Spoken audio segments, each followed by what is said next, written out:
संस्कृत का इंट्रोडक्शन कर देते हैं। हाँ,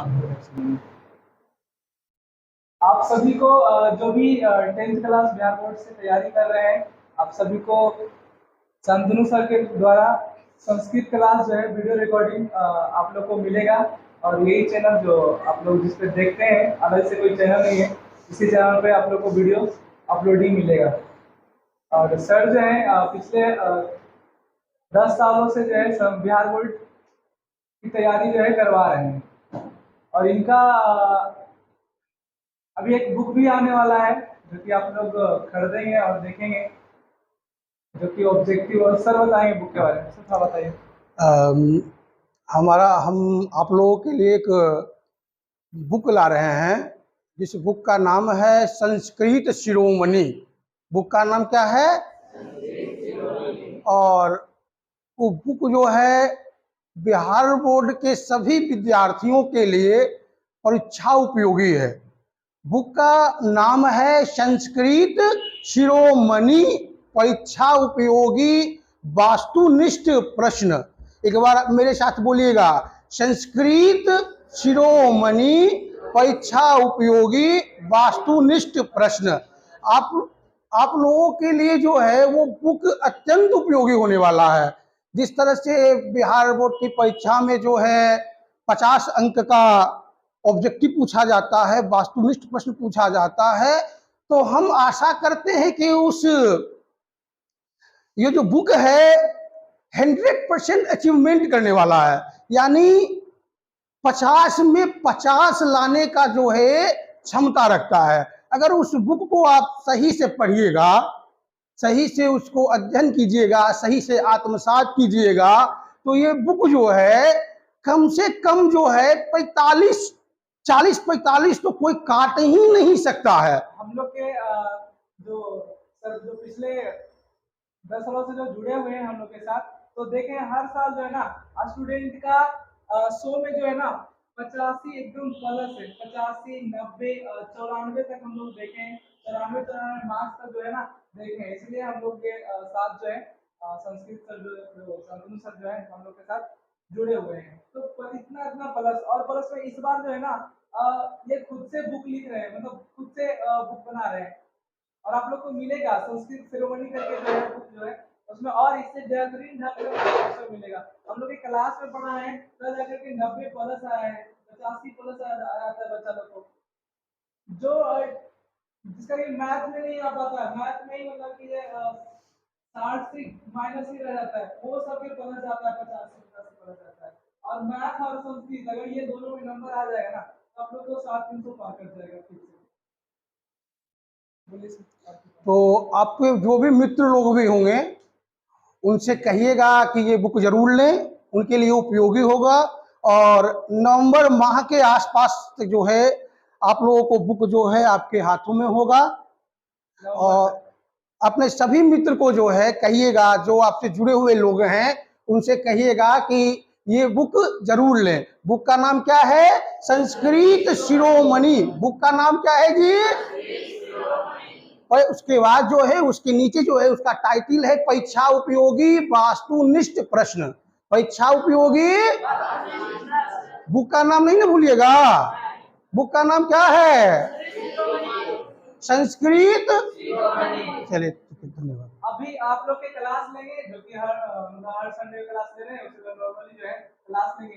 लेकिन आप सभी जो भी चैनल पे जुड़े हैं, तो आप लोग के लिए एक नया क्लास होगा और देखेंगे और समझेंगे। और फिर बुक जो है बुक लॉन्च होगा, तो आप लोग इस पे चैनल पे भी आप लोग कमेंट कर सकते हैं कि बुक चाहिए, तो हम लोग प्रोवाइड करवाने का प्रयास करें। ठीक है सर, क्लास देखिए, आज आप लोगों का परिचय जो है हम संस्कृत से करवाएंगे। देखिए, संस्कृत जो है ना, संस्कृत जो है भाषाओं की माता है, भाषाओं की जननी है। भाषाओं की क्या है? जननी है। यानी संस्कृत कहां से आया? तो संस्कृत जो है कहा जाता है कि संस्कृत जो है पौराणिक विषय है। यानी हजारों हजार साल पहले जो है संस्कृत का अस्तित्व था। हजारों हजार साल, लाखों साल पहले भी संस्कृत का अस्तित्व था, लेकिन अन्य विषय का अस्तित्व उस समय नहीं था। और जितना भी भाषा है ना, सभी भाषाओं की मम्मी है संस्कृत। मम्मी का मतलब सोचते हैं ना, माता, यानी भाषाओं की जननी है, भाषाओं की जननी है। और आप लोग का भी जो एक विषय है संस्कृत, तो उसी के बारे में आज हम लोग पढ़ेंगे कि संस्कृत है क्या। तो देखिए, संस्कृत हो या हिंदी हो या इंग्लिश हो, ये सब एक भाषा है, लैंग्वेज है। क्या है? भाषा है, ठीक ना। और भाषा को कभी भी रटा नहीं जा सकता है, भाषा को कभी भी रटा नहीं जा सकता है, भाषा को समझा जा सकता है, भाषा को। आप लोगों को बचपन में याद होगा कि आप लोग शुरुआत किए होंगे जब पढ़ना, जब बचपन में आप लोग पढ़ना शुरुआत किए होंगे, तो सबसे पहले आपके भैया जी होंगे या कोई जी गुरु जी होंगे जिनके पास आप पढ़ने के लिए गए होंगे, तो सबसे पहला ये आपको अक्षर मिला होगा, ये नहीं मिला होगा जी। और इस पर पेंसिल पर मिला होगा और पेंसिल से करते रहते होंगे का। लेकिन ये है क्या, कभी समझने का प्रयास किए? ये क है क्या, कभी समझने का प्रयास किए आप लोग? लेकिन क्योंकि हम शुरुआत ही किए हैं का, बस यही करते रहे होंगे।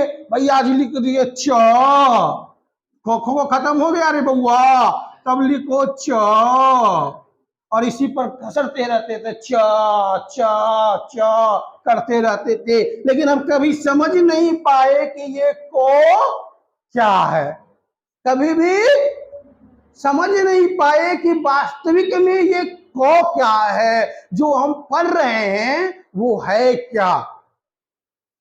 आई बात समझ में?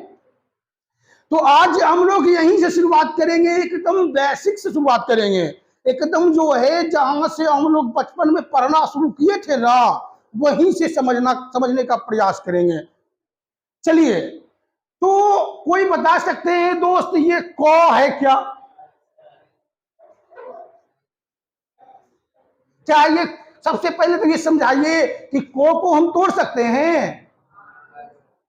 को हम तोड़ सकते हैं जी? को हम तोड़ सकते हैं? तो कैसे तोड़ेंगे जी?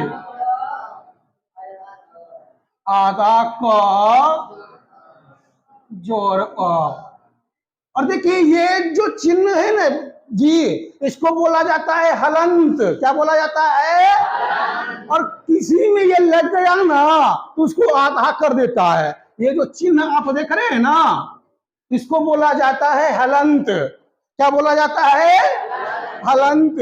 और ये किसी में भी लग गया, किसी भी वर्ण में, किसी भी अक्षर में लग गया, तो उसको क्या करता है? आधा। क्या करता है जी? क्या करता है? तो ये हलंत बहुत उपयोगी है, कहीं भी नजर आ जाए, कहीं भी ये हलंत नजर आ जाए ना, तो समझिएगा कि वो आधा है। क्या समझिएगा जी? तो इसको क्या पढ़ा जाएगा? आधा को। इसको क्या पढ़ा जाएगा जी? और ये जोड़ ओ। तो हमको समझ में आ गया कि ये को भी टूट रहा है, आधा को जोड़ ओ। क्या समझ में आया ना जी? कि ये क भी टूट रहा है, यानी बचपन में जो हम जहां से शुरुआत किए थे उससे और नीचे शुरुआत करना था, लेकिन वहां शुरुआत हम लोग नहीं किए, नहीं ना किए, सीधा भैया जी गुरु जी क यही करते थे जी। तो ये हलंत समझिए ना, हलंत क्या है? हलंत समझ गए? हलंत जिस भी अक्षर में लगेगा उसको क्या करेगा? क्या करेगा जी?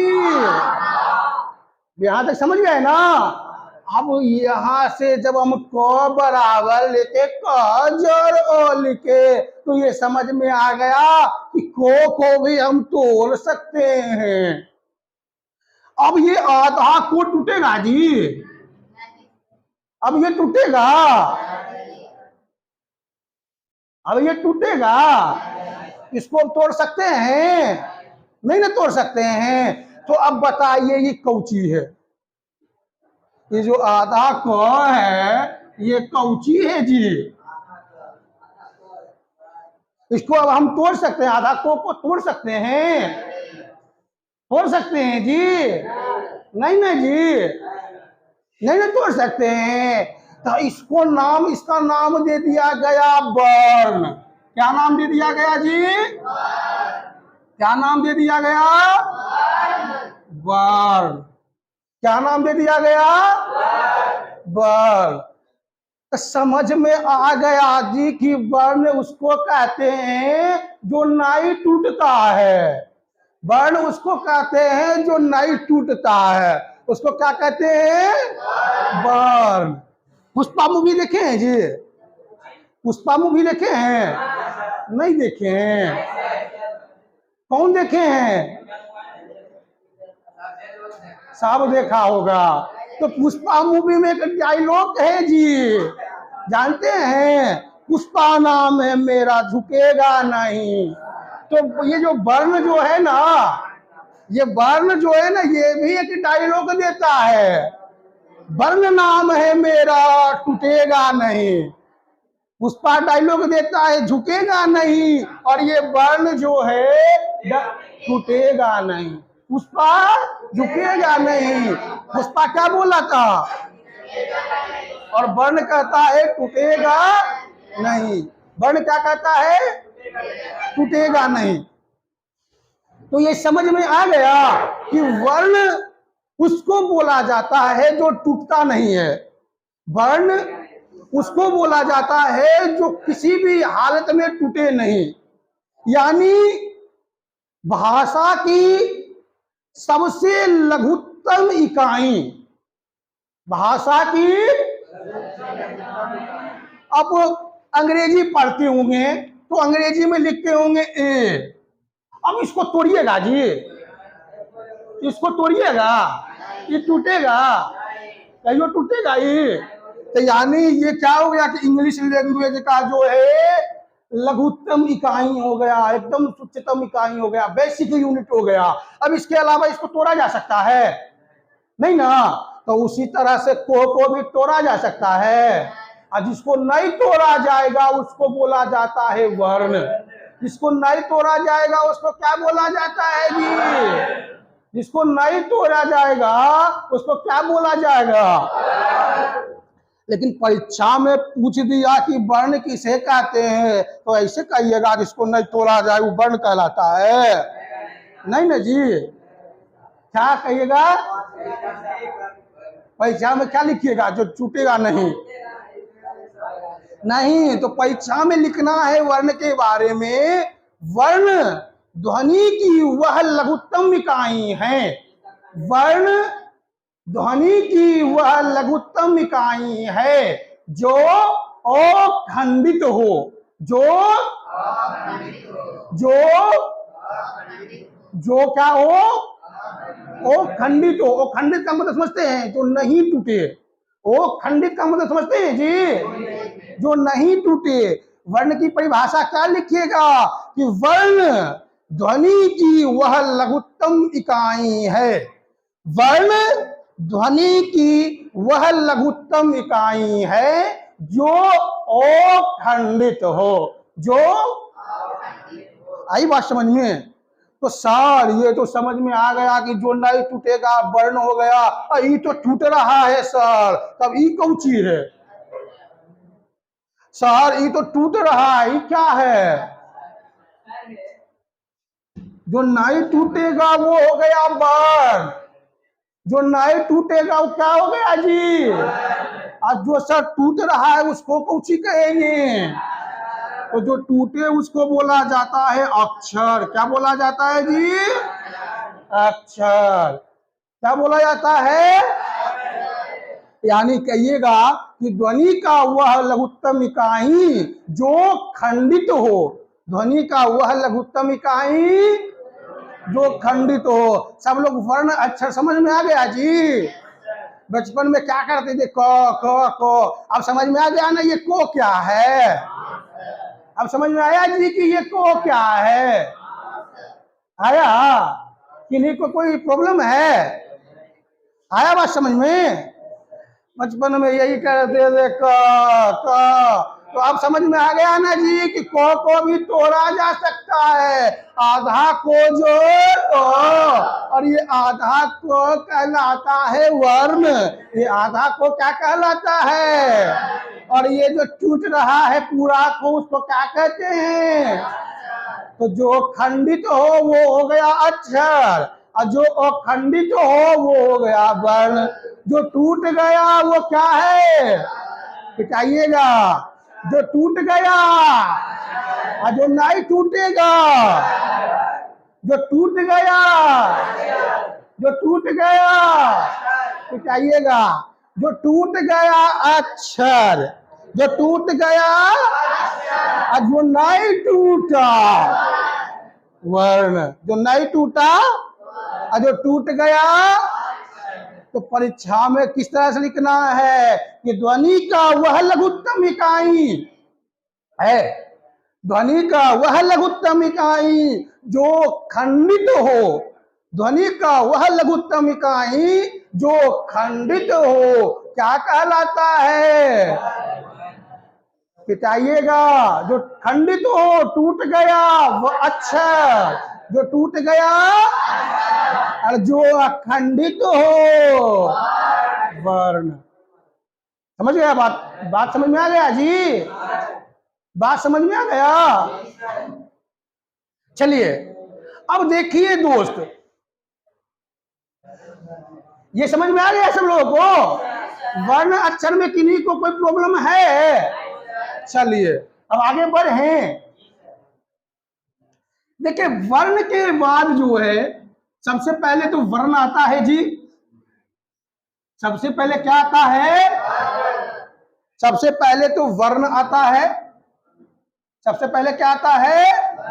वर्ण। वर्ण के बाद अक्षर। अक्षर के बाद आते हैं जी शब्द, और शब्द के बाद आते हैं वाक्य। ठीक ना? तो अभी हम क्या देखें? वर्ण देखें। वर्ण जो नहीं टूटेगा, वर्ण जो नहीं टूटेगा, और जो टूटेगा अक्षर। जो टूटेगा और नहीं टूटेगा, टूटेगा नहीं टूटेगा। क्लियर? अब देखिए, अब देखते हैं शब्द। आइए देखिए, शब्द उसको कहते हैं जी कि वर्णों के मेल से, वर्णों के मेल से, वर्णों के मेल से जो बनता है, वर्णों के मेल से जो बनता है उसको कहते हैं शब्द। उसको क्या कहते हैं जी? शब्द। क्या कहते हैं? क्या कहते हैं? बताइएगा। जो वर्णों के मेल से बनते हैं उनको क्या कहते हैं? शब्द। जैसे अगर हम लिख दें दोस्त राम, और संस्कृत में पढ़ रहे हैं जी तो लिखते हैं राम। ठीक ना? तो अब बताइएगा कि राम शब्द है, रामा शब्द है ना जी। तो रामा शब्द कैसे बना होगा? कितने वर्णों के मेल से बना होगा? तो देखिएगा, इसमें आधा र, जर आ, जर मा, जर अ, और जर सा, यानी केवल वर्ण हो गया जी। 1 2 3 4 5, यानी 5 वर्ण जब मिला है तो एगो शब्द बना है। बना है ना जी? 5 गो वर्ण मिला है मेरे दोस्त, तब जाके शब्द का निर्माण हुआ है। तब जाके और शब्द जो है, शब्द का दूगो बेटा है। शब्द का दो बेटा। एक हो गया शब्द का दो बेटा है, एक हो गया सार्थक शब्द और दूसरा हो गया, पहला हो गया सार्थक शब्द और दूसरा, अब परीक्षा में पूछेगा तो इसे कहिएगा शब्द का दो बेटा, नहीं तो शब्द के दो भेद होते हैं, शब्द के पहला सार्थक शब्द दूसरा निरर्थक शब्द, दूसरा पहला सार्थक शब्द दूसरा, आई बात समझ में, पहला सार्थक शब्द दूसरा, तो पहले शब्द क्या है, आवाज मत कीजिए, शब्द क्या है समझ में आ गया ना, कि वर्णों के मेल से जो बने उसको शब्द कहते हैं, वर्णों के मेल से जो बने उसको क्या कहते हैं, शब्द, वर्णों के मेल से जो बने उसको क्या कहते हैं, कोई दिक्कत, शब्द के गो दूगो, शब्द के गो कौन कौन, सार्थक शब्द और निरर्थक शब्द, सार्थक शब्द और, अच्छा दोस्त ये बताइएगा ये जो राम बना है सार्थक है या निरर्थक, सार्थक, ये रामा जो बना है क्या है जी, इसी को मेरे दोस्त ऐसे लिख देते हैं, आ रा आ मा सा, ऐसे लिख देते दोस्त, कुछ बनता, कोई अर्थ निकलता इसका, अब कहिएगा सर ये भी तो वर्णे से में बना है, कहिएगा ना ये भी तो वर्णे से बना है जी, बताइए आ वर्ण ये है सर, आधा रो वर्ण ये है सर, ओ वर्ण ये है सर, मो वर्ण ये है सर, आई जो सौ आप लिखे सर, यानी ये जो लिखे वो भी तो वर्ण ये है सर, कहिएगा ना, तो शब्द तो इससे भी बनेगा, लेकिन कौन सा शब्द बनेगा, निरर्थक शब्द, इसका कोई अर्थ नहीं निकले, इसका कोई अर्थ नहीं निकले, इसका अर्थ निकल रहा है जी राम, किसी का नाम होगा, किसी का नाम होगा, तो अब आया बात समझ में, सार्थक शब्द क्या होता है, जिससे सार्थक अर्थ निकले, अर्थपूर्ण अर्थ निकले, उसको क्या बोलते हैं, सार्थक शब्द, क्या बोलते हैं, और जिससे कुछ नहीं निकले, निरर्थक शब्द, इससे कोई अर्थ निकालिएगा जी आप, इसको पढ़िए ना, और कौन सी पढ़िएगा, कुछ पता चलेगा, नहीं राम है न रहीम है, कुछ पता चल रहा है, तो आया बात समझ में, शब्द समझ में आ गया, शब्द कैसे बनता है जी, वर्णों के मेल से, वर्णों के मेल से, शब्द के गो दूगो, शब्द के गो दूगो, शब्द के गो कौन कौन, सार्थक शब्द और निरर्थक शब्द, जिससे कुछ अर्थ निकले वो क्या हो गया, और जिससे कुछ अर्थ नहीं निकले निरर्थक, जिससे कुछ अर्थ नहीं निकले निरर्थक, जिससे कुछ अर्थ नहीं निकले वो क्या हो गया, और जिससे अर्थ निकले, चलिए यहां तक समझ गए ना, यहां तक कोई दिक्कत नहीं कि नहीं को जी, पूछेंगे तो बता दीजिएगा,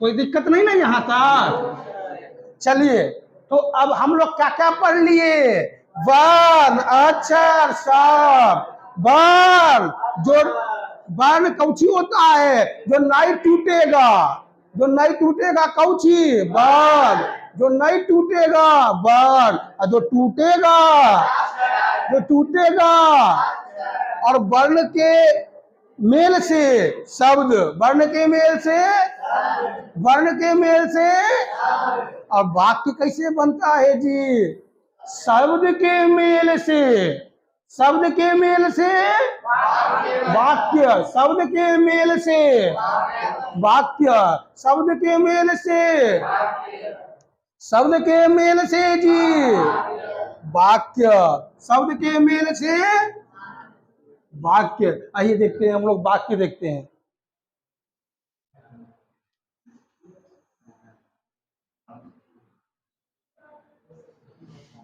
देखिए वाक्य बनता कैसे है जी?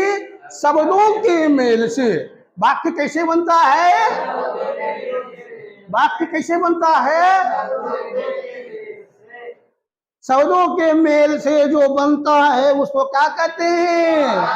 अब वाक्य का भी दूगो बेटा, वाक्य का भी, यानी कहने का मतलब दो भेद। कहने का मतलब एक सार्थक वाक्य, दूसरा निरर्थक वाक्य। पहला सार्थक वाक्य, दूसरा। अब देखिए अगर हम लिख दें दोस्त, राम आम खाता है, अगर हम ये लिख दें राम आम खाता है, ठीक ना, लिख दिए ना, तो ये देखिए राम भी शब्द है,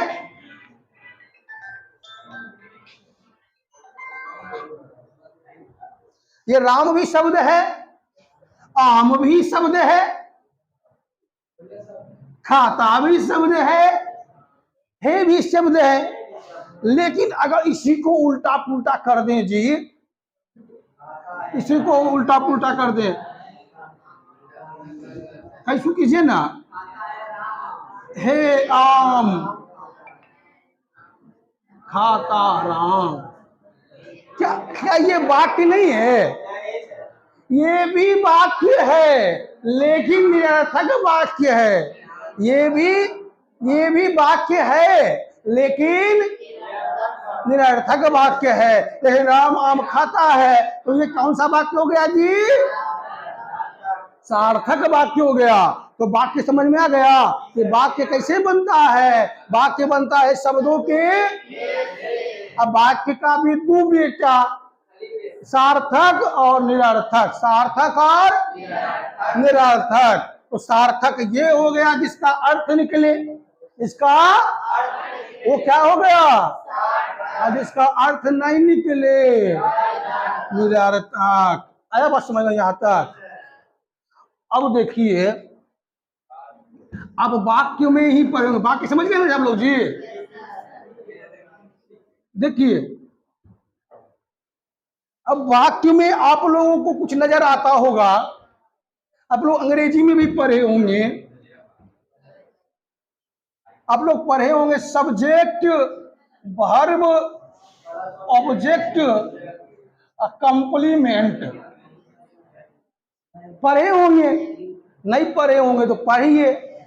देखिए जो अंग्रेजिया में आप सब्जेक्ट पढ़ते हैं ना जी, उसको हिंदी या संस्कृत में बोला जाता है कर्ता। क्या बोला जाता है? जो आप अंग्रेजी में सब्जेक्ट हल्ला करते हैं ना, करते हैं ना सब्जेक्ट, तो उसको संस्कृत और हिंदी में बोला जाता है कर्ता। क्या बोला जाता है जी? कर्ता। और ये वर्ब जो होता है उसको बोला जाता है क्रिया, ठीक ना। और ये बोला जाता है कर्म, और ये हो जाता है पूरक। सब पढ़िएगा ना, जो नहीं पढ़ रहे हैं वही ना पढ़ना है। तो देखिए कोई भी सेंटेंस होता है या वाक्य होता है, अंग्रेजी में सेंटेंस बोलते हैं, हिंदी संस्कृत में वाक्य बोलते हैं, यही ना जी। तो कोई भी वाक्य होता है जी, उसमें ये नजर आता है कर्ता, क्रिया, कर्म, पूरक।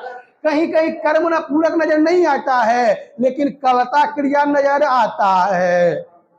आता है ना जी? कर्ता क्रिया नजर आता है ना? सब लोग को आता है ना जी कर्ता क्रिया। कोई भी वाक्य आप लीजिएगा, जैसे राम खाता है तो इसमें क्या है? कर्ता और क्रिया है ना।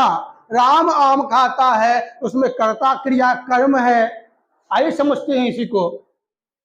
तो देखिए आप अंग्रेजी में जो सब्जेक्ट करते हैं ना जी, वो उसको हिंदी और संस्कृत में कौची बोला जाता है? कर्ता। कौची बोला जाता है? कर्ता। हिंदी संस्कृत में क्या बोला जाता है? करता। और जो भार्ब आप अंग्रेजी में बोलते हैं ना, उसको बोला जा